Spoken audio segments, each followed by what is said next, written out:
Jam Creates here. Got another video for you, another review of a brand new comic.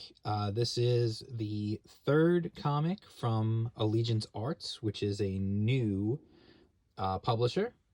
I mentioned in the other reviews, if you didn't see it, Nora's Saga and the review for The Futurists were the other two Allegiance Arts books that I reviewed. The three of them were part of a crowdfunding campaign and also will be available. It's scheduled to be on May 5th, so Cinco de Mayo. You can go to Walmart and they should be on shelves then. Again, with the situation the world is in, I don't know if that's gonna hold, but so far so good. From what I'm hearing, it's still on track, so that's a good thing. May 5th, you should be able to go out and get yourself some new comics from a new publisher. Allegiance Arts is the company founded by the Brightwisers, Mitch and Elizabeth. And I've been reviewing their books, and so far, of the three, two of the three have been fantastic. Let's see how this one stacks up. This is Bass Reeves. What I didn't know until they started promoting this book was that this is actually based on a real person. There was a real lawman in the Old West named Bass Reeves. He was the first black U.S. Marshal, and it's kind of just his stories. So we'll get into it. The cover, first off, the cover's sweet. Like, this is a nice cover. It just shows you, like, he's intimidating. He's got the guns. It tells you everything you need to know. So again, Allegiance with the book, like the quality of the book, the quality is there. These are quality books in terms of the paper and all that good stuff. They continue to do, this is like a uniform thing for them on every issue. They've got these, at least so far. I'm assuming they're going to continue to do that. It's the title, it's Season 1, Episode 1, and then the episode title. It was written by, now, there's some difference of opinion about the man's name, but the man himself says it's pronounced Kevin Grievous. So that's what I'm going to say. If that's how he says it's pronounced, that's how it's said. If I would have read it before then, I would have said Griveau, because I just would have. You might know him from Underworld. He's been in Hollywood and that kind of stuff. So he wrote this story. The artist is David Williams. And Kelsey Shannon, who did the art on Nora's Saga, did the colors on this book. And then the cover was David Williams with Kelsey Shannon. And the lettering was done by Eric Weathers, who, or should I say the ghost of Eric Weathers. May he rest in peace. He was killed in a tragic seagull accident just last night. No, or a couple of nights ago, whatever it was. That's a joke. He's not really dead. He letters like a ton of stuff. I joke with the Alterna books about Wes Loker lettering everything. I feel like there are two letterers in indie comics. It's Eric Weathers or Wes Loker, and they letter everything. So anyway, let's get into this. It's 1875.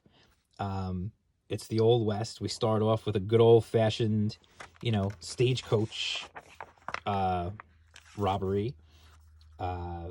People getting killed, and you can look at the art. Like, the art has this fantastic, I almost want to say, like, realistic cartoon style, if that makes any sense. I know it's kind of like an oxymoron, but it has this realism, but it also has a bit of exaggeration to get the features out. It's really great art. And they do a wonderful job in the story of, right from the get-go, establishing Bass Reeves as being this scary, like almost mythical figure to criminals. Like, you got these criminals sitting around a fire, like a campfire, and they're talking about their take. And then they're talking about Bass Reeves, and they're talking about he's 9 feet tall and he rides a ghost horse and like all this, like, he carries guns that are, like more like cannons with triggers. Like, they've turned him into this sort of a boogeyman for the bad guys. And then, like, you get this great scene where And it's this thing that kind of goes throughout the book where he's singing a song and they hear it and it's scaring the hell out of them. And he's right behind them. He's like almost like, at this point he's almost like a like Jason or something. He's like this horror figure to the criminals, where, and it's a really great way of establishing the character. And I just want to touch on, I don't know if this was done by the artist or if this was done by the colorist, but the fire, like the effect of like the embers coming off the fire is so well done. It establishes this mood, and the lighting, it's really really great. um so he takes these guys out. I'm gonna skip ahead. I want to give, I don't like to give everything away. You guys know that, and I won't give away the ending, of course. But we jump ahead, and we get introduced to Bass Reeves more as a person. It's really a neat thing to see. The bad guys, the criminals of the world, they think of him because he's this bounty hunter and he's scary, and I'm sure there's a, in the criminal mind, in their interpretation of talking about him and how scary he is, and he's this and that. And he's a big man, but he's not 9 feet tall, and he doesn't carry cannons with triggers, he carries pistols, but I think there's a tinge of, there's this legend that's built up around him, which is awesome. But then we also get to see the personality of him. And I think the criminals, because of the time period, because he is a black man, I'm sure that's part of playing into their like idea of their fear of him, and stuff. And so it's an interesting take. Like, I like that they portray him as this like scary thing to the bad guys. But then you also get to see him as a husband, as a father, and there's a shootout in town, and his son witnesses it while he's in the store, and his son is like in awe of it. Like his son is honestly like, he's kind of into the idea of like, wow, they just shot that guy down. Like, he's like glorifying it, and you see Bass approach, like tells him like, no, that's wrong, son. Like, killing is wrong.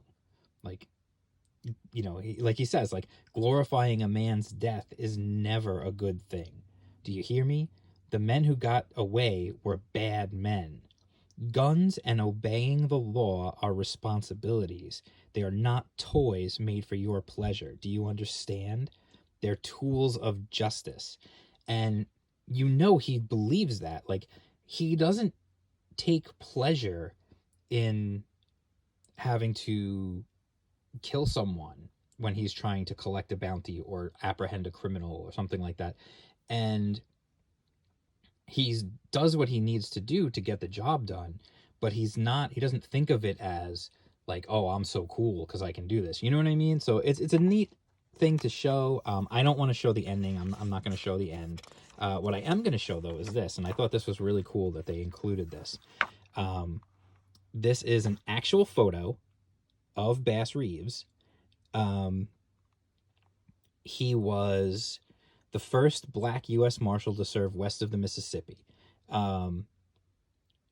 So it's cool. I mean, it's based on a real person. This is a real story. If anybody knows me, they know, I really do. I like history. I enjoy learning about things that, you when you learn history in school, you learn about the big things. You learn basically big picture. They don't have time to go into every little thing. So I really enjoy learning about little ins and outs of history, little pockets of history that may only be regional, or something that, is known to only a few people but not widely known. It's not something that's widely taught in schools and that kind of thing. And this is one of those things. And I think that's cool. I really think that's a neat idea to base a comic book on this.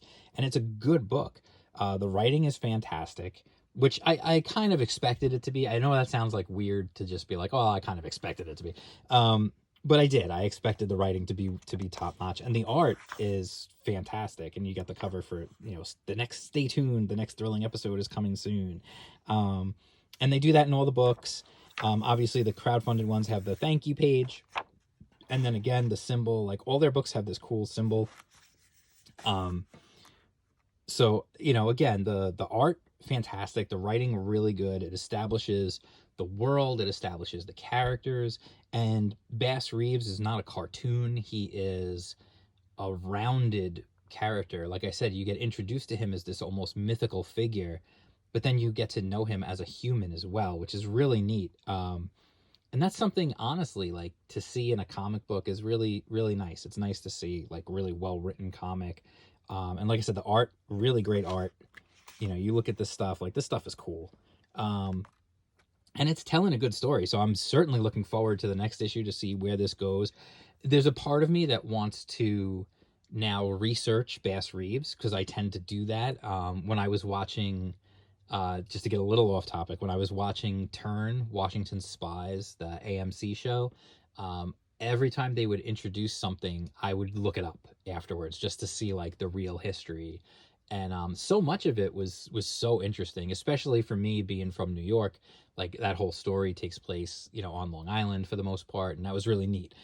So anyway, Bass Reeves issue 1, absolutely fantastic. Another home run for Allegiance Arts. They really, really went out of their way, I think, to put out 3 fantastic books in this first wave, and you're going to add to that Red Rooster when it comes to the store shelves. Some people might be wondering, am I going to review Red Rooster issue 1? I am not planning on it. They sent out the digital copy, but I backed the original campaign, and if given the choice, I would always rather read the physical book than read the digital book. So you're going to have to wait on a Red Rooster review until I actually get the graphic novel, and then I'll do a review of the graphic novel for you guys. But for now, these 3 from Allegiance Arts all get my wholehearted recommendation, 100%. And I would absolutely say, you know, guys, when these come out in stores, go check them out. They're really quality. And you know, if they go to Walmart and they sell well, hopefully that means we'll get more quality indie comics out there in front of people, you know, where people can see them and buy them. Especially since I'm sure a lot of comic stores are not going to survive this whole thing. So anyway, if you like this video, give it a thumbs up. If you're not already subscribed, please subscribe, hit the bell for notifications, all that good stuff. Leave me a comment below if you read this, if you backed it, or if you plan on backing it. Tell me down below. I'd love to hear your opinions on it. You can follow me on Twitter at jam_creates. If you want to support the channel, you can get this cool Smiley Bones sticker, or you can get a t-shirt. I'll put the link for that down below as well. And Indie Comics Underground, the new issue, is underway. I know it's been a little while coming, but it is coming. So if you haven't signed up for Indie Comics Underground already, please do. Subscribers get it first, and then the rest of the internet gets it later.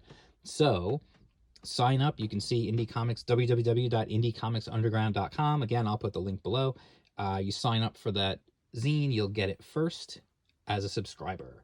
So that's it. I'll talk to you guys soon, and peace out.